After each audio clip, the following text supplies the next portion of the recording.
Okay, let's continue with the options available in the company menu of the OurShop application. We'll go to the company profile section where, when we create our company, we'll be presented with the following options.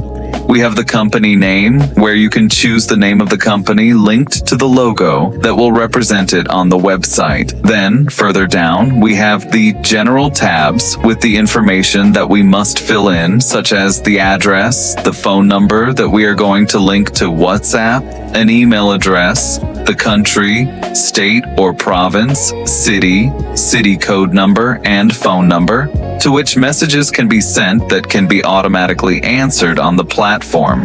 The line of business. This is a line of business, in this case, for example, buying brand name shoes at the best price. This is like the slogan to bring sales to your business. The number of employees you have. If you have a URL, we'll write it there, or on the Facebook page, or any other representation you may have, such as a catalog of your products at a certain address. And the owner, then the legal representative of the company. That in itself is the general option. Let's go to the business option, to the business tab, where we have categories. This time it's the main category. We can select the status from several categories.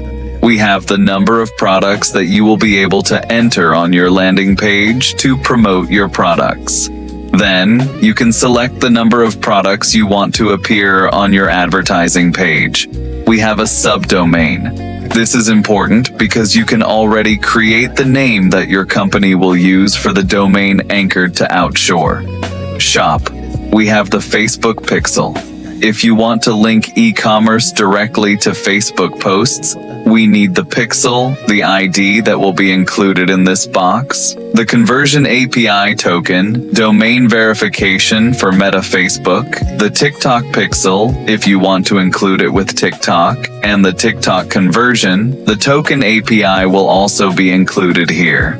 These are the first two sections of your company profile menu. In the next one, we can continue going through the following tabs, which are the ones we are missing.